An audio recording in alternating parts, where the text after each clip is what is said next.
Brewdog Lost Lager.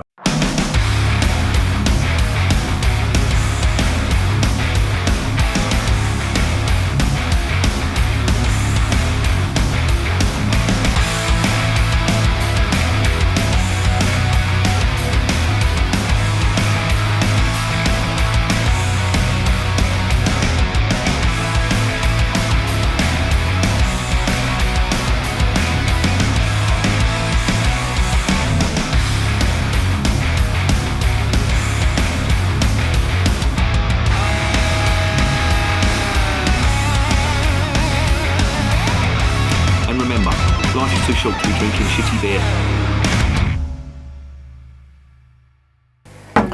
Welcome to another edition of Bands, Bikes and Booze Reviews. This is a beer I didn't really want to review it, to be honest. I'm not a massive fan of Brewdog. I don't really like what they do. I don't really like who they are, to be honest. But a subscriber asked me to review this beer, so I'm just going to do it just for the sake of that subscriber. And for the life of me, I can't remember his name, so I cannot point the finger. But anyway, this is their Brewdog Lost Lager. Now, back in the day when I first started reviewing beer, I did actually review this.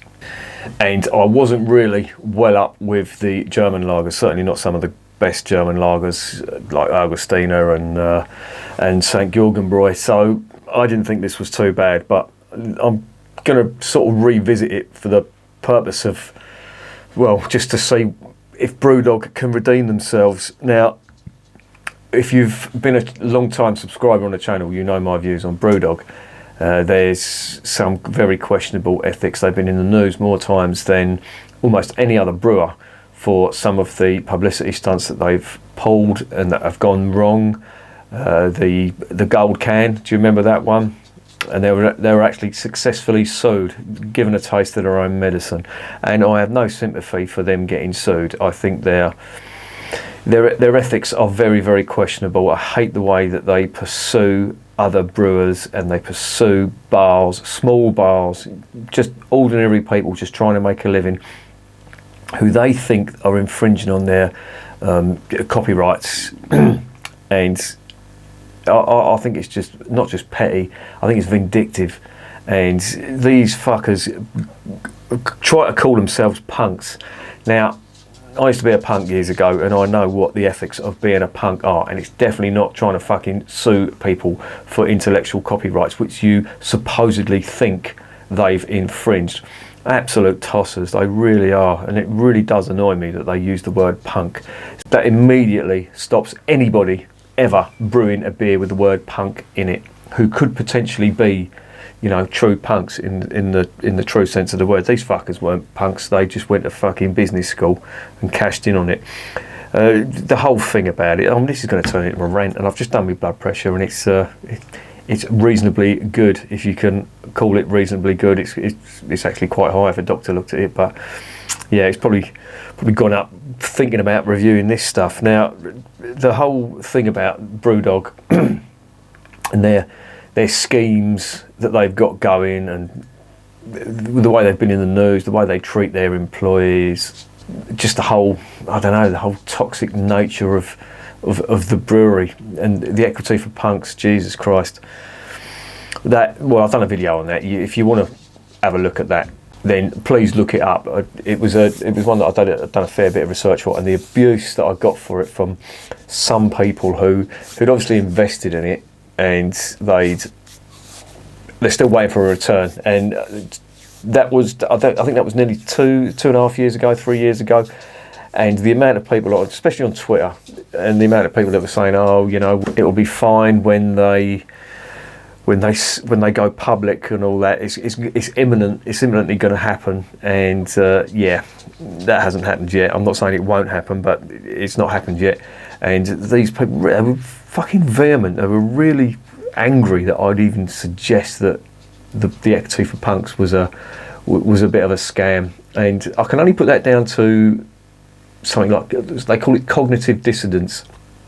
I think that's how it's pronounced, or that's what it is, and it's basically somebody who's invested a lot of money in something. I see it a lot with guitarists. Now, people who, I'm going to use the analogy of guitarists like music like I normally do, but a lot of people that invest in very expensive guitars such as Gibson and Fender guitars, and there's guitars being brought out now from the Far East and they are just as good. Seriously, I've played both, and in some cases, well, in a lot of cases, they're better, certainly with Gibson. And these people that have bought these really expensive guitars, and I'm talking like $2,500, you know, that's the kind of money we're talking about. They won't have it. They will say, oh, there's no way. And it's usually Americans, and no disrespect to any Americans who are watching, but it's usually Americans who have that attitude, and they say, oh, nobody can make a better guitar than Gibson. You know, it's made in the USA. I'm sorry to tell you that made in the USA is no longer a hallmark of quality, because not because there's anything bad, particularly bad about America. I think there's just as good craftsmen in the Far East now as well. And with the advent of CNC machines, you're really not going to get much difference in the terms of how a guitar is made. I think that the final defining factor in a guitar will be the quality control right at the end. You know, the little hand finished touches, and you know how level the frets are and that kind of thing. And Gibson are lacking in that. I've had 5 Gibson guitars over the years since I've been playing guitar since I was 13, and I've sold them all. And all of them had issues. Most of them wouldn't stay in tune, and that's a known fault with Gibson guitars. I think it's something to do with the headstock design and the angle they have it on, but it's a known fact. But there was other things as well, like especially with the paintwork and stuff like that. And I remember I had a Gibson Explorer, and the underside of that, it looked like an orange. If you can imagine an orange peel, that's what the paint looked like, and that came out of the factory like that. I was disgusted with it. I did have one good Gibson guitar though. It was a Flying V, and I do regret selling that. But apart from that, nah, Gibson, I'm done with Gibson now. I'll never buy another Gibson guitar again, and I'd question whether I'd even want one if it was given to me or not. Not a fan, but there you go. We were talking about Brewdog, weren't we? Well, that's, you know, it's not starting well, is it? But in my quest for to find a UK brewer who can brew a decent lager, I'm gonna try this. That's another reason I wanted to try it. And I'm just looking at the cap here. It says fiercely independent. You fucking shithouses, fiercely independent. There's a hedge fund company or a capital investment company that have got 22% stake in Brewdog, so they're not fiercely independent. If they was fiercely independent, they wouldn't have anybody poking their oar in. Now, 22% stake is fairly big. I mean, and you know, and the equity for punks, the people who have paid for that, I mean, they've got no say in what Brewdog do, how they do it. You know, I'm not going to go down that route. I'm going to try and stay off the rants. So with that in mind, I'm just going to get on to the next section, because the more I talk about Brewdog, the more I'm going to fucking kick off. So let's get on to the next section.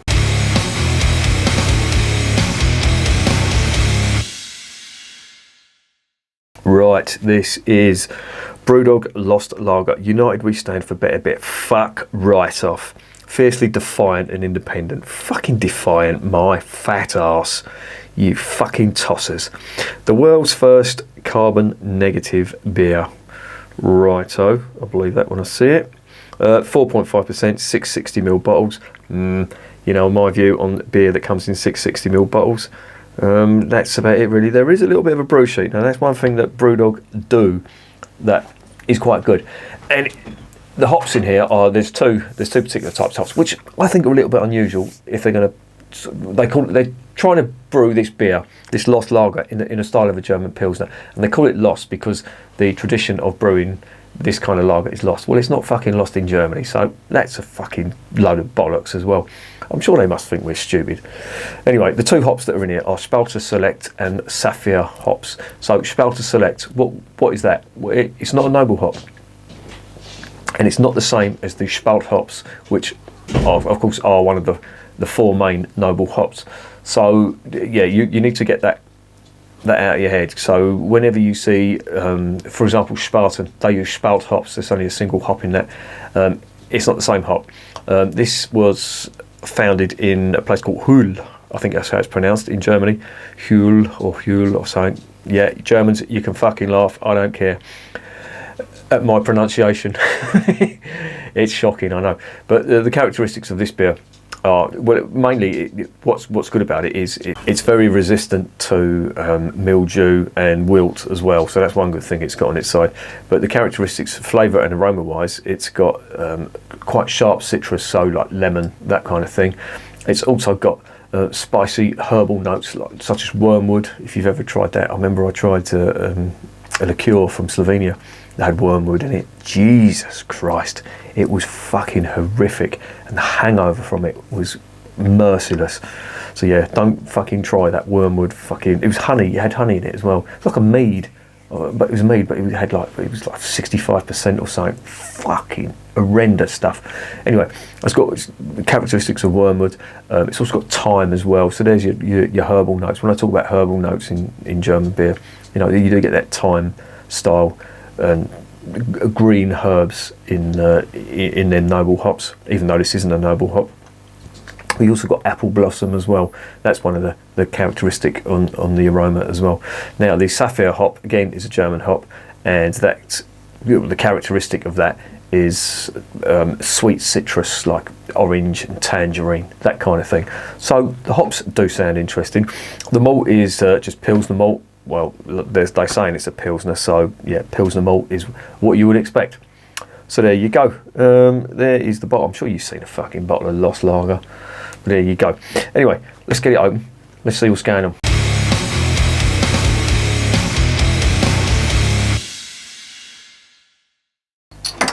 Right, now the water is slightly better up in Scotland, so I wonder if this will make any difference to this. Now that I've got my more critical head on it. What's that on the... Oh yeah, it's brewed in Elon and enjoyed worldwide. That's what it's got on the cap. I'm not just saying that because that's my opinion of it. Right, let's get this into ye olde glass, see what is going on. Wow, that is light coloured. Slight haze to it as well. I don't know whether you're going to see that or not, but there is a haze to it. What are we getting on the nose?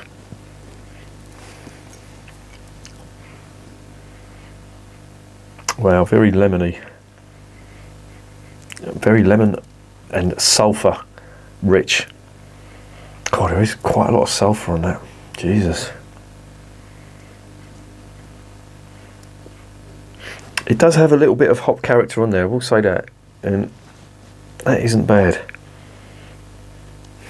But that sulphurous aroma, I can't get... Oh, hang on. That's giving way now.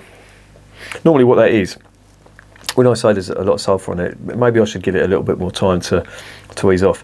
The sulphur does build up in bottles of lager because that's just the very nature of what happens. Sometimes people argue that signifies that it hasn't been lagered long enough, but I've had sulphur in quite a few Bavarian beers and I'm sure they know what they're doing, so I take that with a pinch of salt that it hasn't been lagered long enough, but who knows with Brewdog. Wow, that is very, very herbal. And there is quite a lot of that Spalter Select character in there. Very herbal. And as I said, it does smell like thyme. There is a bitterness to it as well. Almost a musty bitterness, if you can imagine that. It's quite tart as well, like tart lemon. Okay, not sure about this. The aromas are a little bit unusual, certainly if you're trying to brew a German style Pilsner. Okay, let's give it a go.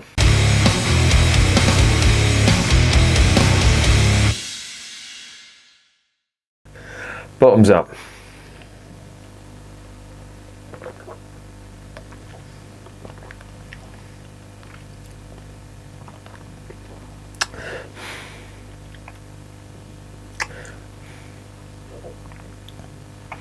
No, I'm not liking it. Well, that's a lie. It's just about passable, but to me it's very similar to the Camden Hells, and I don't know what it is. They can put as many German hops in there as they want, but it just has a weird flavour to it. I think what it needs, and what they're getting wrong, not that I'm an expert, but I've tried a few German beers, it lacks the honey sweetness. Now this is supposed to be a Pilsner. If it was a Pilsner, I'd expect there to be a lot more malt in there.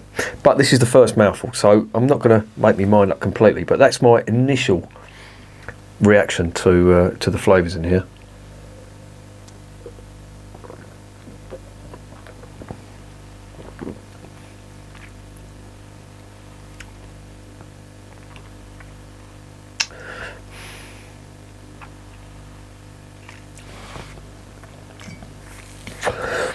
There is a little bit of a bready, biscuity type malt finish on there. It's not big, but it's definitely there.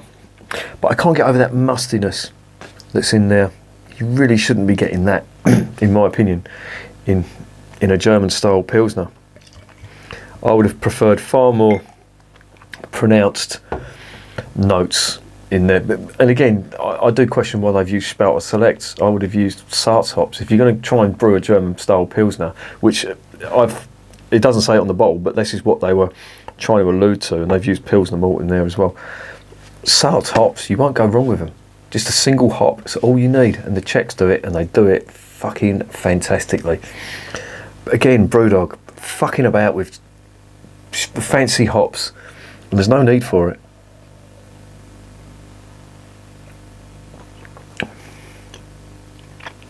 Don't get me wrong, it sounds like I'm being really harsh on it.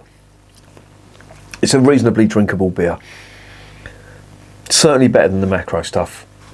And yeah, I would say, well, I'm doing it from memory, but it's certainly better than the Camden Hells. You can argue that the Camden Hells is now macro brew because it's owned by, is it Heineken or AB InBev? One of the big macros, I can't remember off the top of my head. I really don't think about that brewery much, to be honest, the Camden Brewery. They fucking sponsor Arsenal, and they're Arsenal fans, so as far as I'm concerned, being a West Ham fan, we won yesterday. Fuck, we are so shit. But there you go. I'm not going to go into the woes of West Ham because my blood pressure, again, I'm sure it's fucking drinking and being a West Ham fan has done that, but there you go. Let's get one more down here.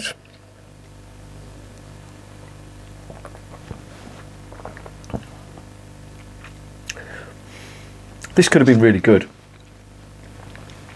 I can see that this was actually, or what they were attempting to do, is not bad, but there's just that horrible mustiness in there that just dominates, and it's really not nice. Now, don't get me wrong. If this was a good beer, I would tell you. I know my attitude towards Brewdog is a pile of shit, and I don't want to be sponsoring him, but on my word of honour, I would tell you if this beer was good, if Brewdog do brew a good beer. But to be honest, I don't get what they're trying to do. This could have been really good. The water seems to be okay. I think they've just lost the plot with the hops that they put in it.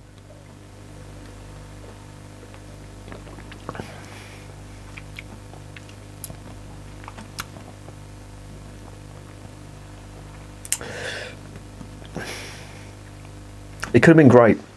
That could have been a great beer because it has got some of the spicy bitterness I would expect on a Pilsner, and it's got a reasonably decent finish on it with the biscuit malt and the bready type, toasted bread type malt, but there's a mustiness in that would not go out of place in a dark British beer, or English beer I should say. English ale, sorry. Oh, that could have been great, but they just fucked about with it so much, and the musty type flavour is just too overwhelming in there for me. Not really a fan, to be honest. The body on it is quite nice as well. See, this has got a lot going for it, but it's just ruined by that big, horrible. Well, I don't say it's horrible, but it's out of place. It's probably got its place in another style of beer, or maybe even a Kölsch, maybe. But it just doesn't work in this, in my opinion. So.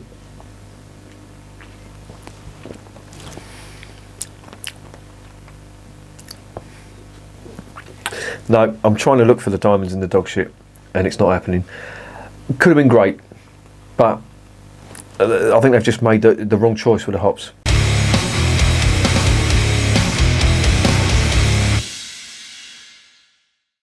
So what is the verdict on Brewdog Lost Lager? Well, as I say, this had the makings of a good beer, and then I think they've just lost the plot with the hops that they put in there. I can see there's some positive notes on that. The finish is reasonably nice. There is some fairly spicy bitter notes on there, which you'd expect in a Pilsner, which is nice. But again, I think it's probably that wormwood that's coming from the Spalter Select hops.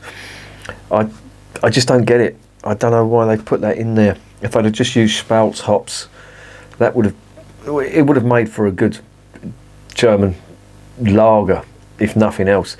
And also, if they'd have just, used something decent, a Sart's hop in there mixed with the Spalter, even maybe in the Spalter Select, a little, dry hopping at the end of it would have probably made this okay. But I don't know. I think it's that aroma as well, and the aroma, that's what you get on the flavour as well, and it's quite sulphurous as well. If you can imagine sulphurous mustiness, that type of thing. Yeah, it's just not good. It's just not good. But I can see there is a decent beer waiting to get out there. I think they got the malt on that right, and the water, I think, is okay. Obviously, it's not Bavarian spring water, but I imagine the spring water up in Scotland is pretty decent. I've had enough of it out of bottles, so it tastes okay.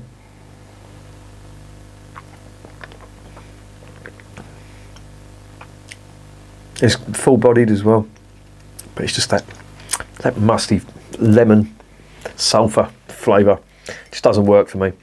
So on the strength of that, I'm probably going to finish that. I will finish it, but this again, the quest for a decent British lager goes on, because this is not fulfilling it.